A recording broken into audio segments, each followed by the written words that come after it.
ನಮಸ್ಕಾರ ಕನ್ನಡಿಗರೇ. ನಾವಿವತ್ತು ಟಾಪ್ 10 ಟೀಮ್ಗಳನ್ನು ನೋಡ್ಕೊಬರೋಣ.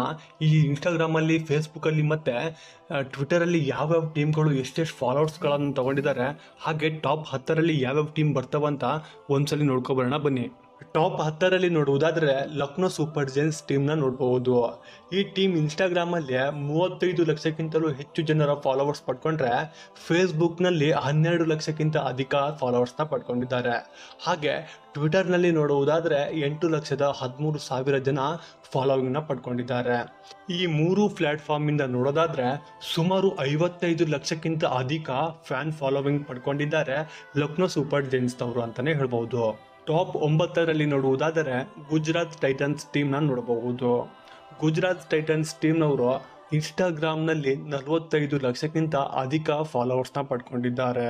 ಹಾಗೆ ಫೇಸ್ಬುಕ್ನಲ್ಲಿ 18 ಲಕ್ಷಕ್ಕಿಂತ ಅಧಿಕ ಫಾಲೋವರ್ಸ್ನ ಪಡ್ಕೊಂಡ್ರೆ, ಟ್ವಿಟರ್ನಲ್ಲಿ ನೋಡೋದಾದರೆ 6,16,000 ಜನ ಫ್ಯಾನ್ ಫಾಲೋವಿಂಗ್ ಪಡ್ಕೊಂಡಿದ್ದಾರೆ. ಅಂದರೆ ಮೂರು ಪ್ಲಾಟ್ಫಾರ್ಮಿಂದ ನೋಡೋದಾದರೆ 69 ಲಕ್ಷಕ್ಕಿಂತ ಅಧಿಕ ಫ್ಯಾನ್ ಫಾಲೋವರ್ಸ್ನ ಪಡ್ಕೊಂಡಿದ್ದಾರೆ ಅಂತಲೇ ಹೇಳ್ಬೋದು. ಟಾಪ್ 8ರಲ್ಲಿ ನೋಡೋದಾದರೆ ರಾಜಸ್ಥಾನ್ ರಾಯಲ್ಸ್ ಟೀಮ್ನ ನೋಡಬಹುದು. ಇನ್ಸ್ಟಾಗ್ರಾಮ್ನಲ್ಲಿ 47 ಲಕ್ಷ ಜನ ಫಾಲೋವರ್ಸ್ನ ಪಡ್ಕೊಂಡ್ರೆ, ಫೇಸ್ಬುಕ್ನಲ್ಲಿ 54 ಲಕ್ಷ ಜನ ಫಾಲೋವರ್ಸ್ನ ಪಡ್ಕೊಂಡಿದ್ದಾರೆ. ಹಾಗೆ ಟ್ವಿಟರ್ನಲ್ಲಿ ನೋಡೋದಾದರೆ 29 ಲಕ್ಷಕ್ಕಿಂತ ಅಧಿಕ ಫಾಲೋವರ್ಸ್ನ ಹೊಂದಿದ್ದಾರೆ ಅಂತಲೇ ಹೇಳ್ಬೋದು.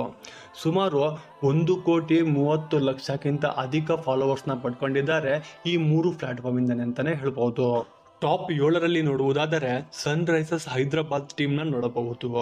ಇನ್ಸ್ಟಾಗ್ರಾಮ್ನಲ್ಲಿ 51 ಲಕ್ಷಕ್ಕಿಂತ ಅಧಿಕ ಫಾಲೋವರ್ಸ್ನ ಪಡ್ಕೊಂಡ್ರೆ, ಫೇಸ್ಬುಕ್ನಲ್ಲಿ 68 ಲಕ್ಷಕ್ಕಿಂತ ಅಧಿಕ ಫಾಲೋವರ್ಸ್ನ ಪಡ್ಕೊಂಡಿದ್ದಾರೆ. ಹಾಗೆ ಟ್ವಿಟರ್ನಲ್ಲಿ ನೋಡೋದಾದರೆ 33 ಲಕ್ಷಕ್ಕಿಂತ ಅಧಿಕ ಫಾಲೋವರ್ಸ್ನ ಪಡ್ಕೊಂಡಿದ್ದಾರೆ ಅಂತಲೇ ಹೇಳ್ಬೋದು. ಈ ಮೂರು ಪ್ಲಾಟ್ಫಾರ್ಮಿಂದ ನೋಡೋದಾದರೆ ಸುಮಾರು 1,52,00,000 ಜನ ಫ್ಯಾನ್ ಫಾಲೋವಿಂಗ್ ಪಡ್ಕೊಂಡಿದ್ದಾರೆ ಅಂತಲೇ ಹೇಳ್ಬೋದು. ಟಾಪ್ 6ರಲ್ಲಿ ನೋಡುವುದಾದರೆ ಪಂಜಾಬ್ ಕಿಂಗ್ಸ್ ಟೀಮ್ನ ನೋಡಬಹುದು. ಇನ್ಸ್ಟಾಗ್ರಾಮ್ನಲ್ಲಿ ಸುಮಾರು 37 ಲಕ್ಷಕ್ಕಿಂತ ಅಧಿಕ ಫಾಲೋವರ್ಸ್ನ ಪಡ್ಕೊಂಡ್ರೆ, ಫೇಸ್ಬುಕ್ನಲ್ಲಿ 92 ಲಕ್ಷಕ್ಕಿಂತ ಅಧಿಕ ಫಾಲೋವರ್ಸ್ನ ಪಡ್ಕೊಂಡಿದ್ದಾರೆ. ಹಾಗೆ ಟ್ವಿಟರ್ನಲ್ಲಿ ನೋಡೋದಾದರೆ 30 ಲಕ್ಷಕ್ಕಿಂತ ಅಧಿಕ ಫಾಲೋವರ್ಸ್ನ ಪಡ್ಕೊಂಡಿದ್ದಾರೆ ಅಂತಲೇ ಹೇಳ್ಬೋದು. ಹಾಗೆ ಸುಮಾರು 1,59,00,000ಕ್ಕಿಂತ ಅಧಿಕ ಫಾಲೋವರ್ಸ್ನ ಈ ಮೂರು ಪ್ಲಾಟ್ಫಾರ್ಮಿಂದ ಪಡ್ಕೊಂಡಿದ್ದಾರೆ ನಮ್ಮ ಪಂಜಾಬ್ ಕಿಂಗ್ಸ್ ಅವರು. ಟಾಪ್ 5ರಲ್ಲಿ ನೋಡೋದಾದರೆ ಡೆಲ್ಲಿ ಕ್ಯಾಪಿಟಲ್ಸ್ ಟೀಮ್ನ ನೋಡಬಹುದು. ಇನ್ಸ್ಟಾಗ್ರಾಮ್ನಲ್ಲಿ 43 ಲಕ್ಷಕ್ಕಿಂತ ಅಧಿಕ ಫಾಲೋವರ್ಸ್ನ ಪಡ್ಕೊಂಡ್ರೆ, ಫೇಸ್ಬುಕ್ನಲ್ಲಿ 91 ಲಕ್ಷಕ್ಕಿಂತ ಅಧಿಕ ಫಾಲೋವರ್ಸ್ನ ಪಡ್ಕೊಂಡಿದ್ದಾರೆ. ಹಾಗೆ ಟ್ವಿಟರ್ನಲ್ಲಿ ನೋಡೋದಾದರೆ 26 ಲಕ್ಷಕ್ಕಿಂತ ಅಧಿಕ ಫಾಲೋವರ್ಸ್ನ ಪಡ್ಕೊಂಡಿದ್ದಾರೆ ಅಂತಲೇ ಹೇಳ್ಬೋದು. ಸುಮಾರು 1,60,00,000ಕ್ಕಿಂತ ಅಧಿಕ ಫಾಲೋವರ್ಸ್ನ ಪಡ್ಕೊಂಡಿದ್ದಾರೆ ನಮ್ಮ ಡೆಲ್ಲಿ ಕ್ಯಾಪಿಟಲ್ಸ್ ಅವರು. ಟಾಪ್ 4ರಲ್ಲಿ ನೋಡೋದಾದರೆ ಕೋಲ್ಕತ್ತಾ ನೈಟ್ ರೈಡರ್ಸ್ನ ನೋಡಬಹುದು.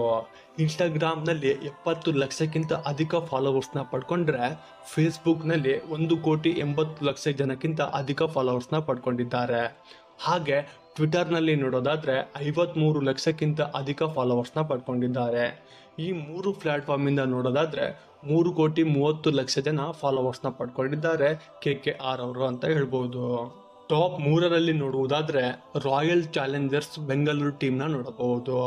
ಇನ್ಸ್ಟಾಗ್ರಾಮ್ನಲ್ಲಿ 1,75,00,000 ಜನ ಅಧಿಕ ಫಾಲೋವರ್ಸ್ನ ಪಡ್ಕೊಂಡ್ರೆ, ಹಾಗೆ ಫೇಸ್ಬುಕ್ನಲ್ಲಿ ನೋಡೋದಾದರೆ 1 ಕೋಟಿಗಿಂತಲೂ ಅಧಿಕ ಫಾಲೋವರ್ಸ್ನ ಪಡ್ಕೊಂಡಿದ್ದಾರೆ. ಹಾಗೆ ಟ್ವಿಟರ್ನಲ್ಲಿ ನೋಡುವುದಾದರೆ 73 ಲಕ್ಷಕ್ಕಿಂತ ಅಧಿಕ ಫಾಲೋವರ್ಸ್ನ ಪಡ್ಕೊಂಡಿದ್ದಾರೆ ಅಂತಲೇ ಹೇಳ್ಬೋದು. ಈ ಮೂರು ಪ್ಲಾಟ್ಫಾರ್ಮಿಂದ ನೋಡೋದಾದರೆ 3,50,00,000 ಜನ ಫ್ಯಾನ್ ಫಾಲೋವಿಂಗ್ ಪಡ್ಕೊಂಡಿದ್ದಾರೆ ಅಂತಲೇ ಹೇಳ್ಬೋದು. ಟಾಪ್ 2ರಲ್ಲಿ ನೋಡುವುದಾದರೆ ಮುಂಬೈ ಇಂಡಿಯನ್ಸ್ ಟೀಮ್ನ ನೋಡಬಹುದು. ಇನ್ಸ್ಟಾಗ್ರಾಮ್ನಲ್ಲಿ 1,62,00,000 ಜನ ಫಾಲೋವರ್ಸ್ನ ಪಡ್ಕೊಂಡ್ರೆ, ಫೇಸ್ಬುಕ್ನಲ್ಲಿ 1,40,00,000 ಜನ ಫಾಲೋವರ್ಸ್ನ ಪಡ್ಕೊಂಡಿದ್ದಾರೆ. ಹಾಗೆ ಟ್ವಿಟರ್ನಲ್ಲಿ ನೋಡೋದಾದರೆ 83 ಲಕ್ಷ ಜನಕ್ಕಿಂತ ಅಧಿಕ ಫಾಲೋವರ್ಸ್ನ ಪಡ್ಕೊಂಡಿದ್ದಾರೆ. ಈ ಮೂರು ಪ್ಲಾಟ್ಫಾರ್ಮಿಂದ ನೋಡೋದಾದರೆ 3,85,00,000 ಜನ ಫ್ಯಾನ್ ಫಾಲೋವಿಂಗ್ ಪಡ್ಕೊಂಡಿದ್ದಾರೆ ಅಂತಲೇ ಹೇಳ್ಬೋದು. ಟಾಪ್ 1ರಲ್ಲಿ ನೋಡುವುದಾದರೆ ಚೆನ್ನೈ ಸೂಪರ್ ಕಿಂಗ್ ಟೀಮ್ನ ನೋಡಬಹುದು. ಇನ್ಸ್ಟಾಗ್ರಾಮ್ನಲ್ಲಿ 1,77,00,000 ಜನ ಫಾಲೋವರ್ಸ್ನ ಪಡ್ಕೊಂಡ್ರೆ, ಫೇಸ್ಬುಕ್ನಲ್ಲಿ 1,40,00,000 ಜನ ಫಾಲೋವರ್ಸ್ನ ಪಡ್ಕೊಂಡಿದ್ದಾರೆ. ಹಾಗೆ ಟ್ವಿಟರ್ನಲ್ಲಿ ನೋಡೋದಾದರೆ 1,80,00,000 ಜನ ಫಾಲೋವರ್ಸ್ನ ಪಡ್ಕೊಂಡಿದ್ದಾರೆ. ಈ ಮೂರು ಪ್ಲಾಟ್ಫಾರ್ಮಿಂದ ನೋಡೋದಾದರೆ ಸುಮಾರು 4,97,00,000 ಜನ ಫ್ಯಾನ್ ಫಾಲೋವರ್ಸ್ನ ಪಡ್ಕೊಂಡಿದ್ದಾರೆ ಚೆನ್ನೈ ಸೂಪರ್ ಕಿಂಗ್ ಅವರು. ಕನ್ನಡಿಗರೇ, ನಿಮ್ಮ ಫೇವ್ರೆಟ್ ಟೀಮ್ ಯಾವುದಂತ ಕಮೆಂಟ್ನಲ್ಲಿ ತಿಳಿಸಿ. ಹಾಗೆ ಚಾನಲ್ನ ಸಬ್ಸ್ಕ್ರೈಬ್ ಮಾಡಿ. Thank you.